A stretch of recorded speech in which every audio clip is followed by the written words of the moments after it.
Well, this week's Bridge the Gap email comes to you with video. And so let's get right to it. The one relationship every church school partnership needs to succeed is the relationship between the principal and the pastor.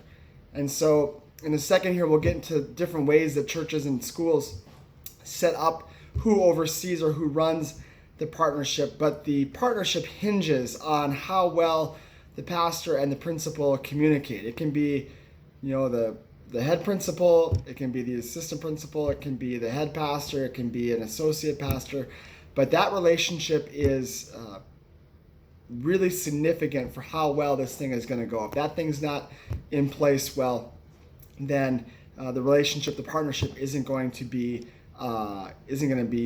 as good. One failure that every church can avoid making when setting up this partnership involves who's going to oversee it. And some churches are going to want to delegate that to a team or to a committee.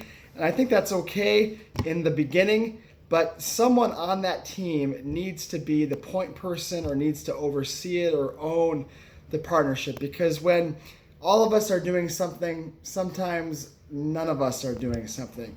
And if we've got a committee that's running the partnership and member A on the committee is doing this, and member B on the committee is doing this, and member C on the committee is doing this. And if all the members are trying to communicate with the school or communicate with the principal or the admin, it's going to make a lot more busy work for the school. It's going to make the school feel the church isn't quite as clear or clean on what they're doing, and it's going to cause communication delays and not able to get the partnership going the way that it ought to go in the beginning.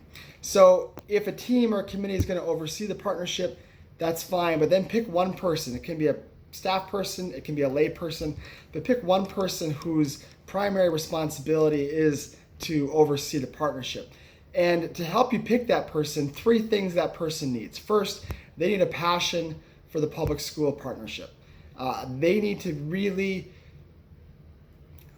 really passionate about this idea, about this concept. It can't be one more thing that they like to do. It can't be part of, this overall outreach concept that they are excited about. They need to be passionate about the church serving and partnering with the public schools. So they have to have passion for it. Secondly, they need to have a bias for action. It needs to be a person that's going to get things done, that has a track record for getting things done, that is a good communicator and a clear communicator and a consistent communicator, but really has a track record for getting things done. And third, so they have passion, bias for action. Third thing, some administrative ability is going to help this person, at least initially. There's a lot of admin work that this person can do to set up the partnership on the church side, but also to help the school receive the partnership better. Because when you come to the school and you're asking to have a bunch of volunteers serve, or you're asking to donate a bunch of things, that requires a bit of administrative work that you don't necessarily want to dump on the school. And so that church person, lay or paid, again, can help the school with that administrative piece. And so if they have some administrative skills and abilities, that's going to only help serve the partnership and serve the school.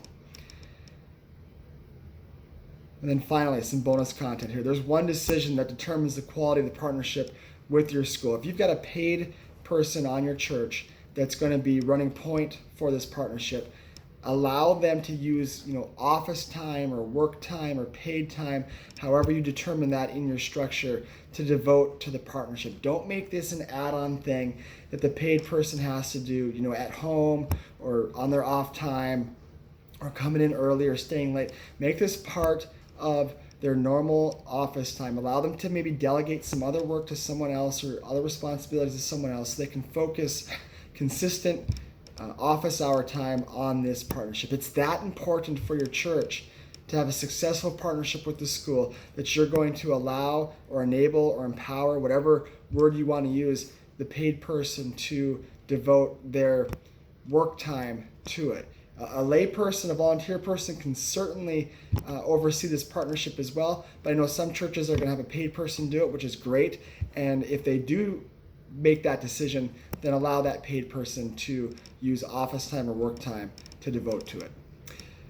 Well, I hope you enjoyed us mixing it up a little bit with the video today.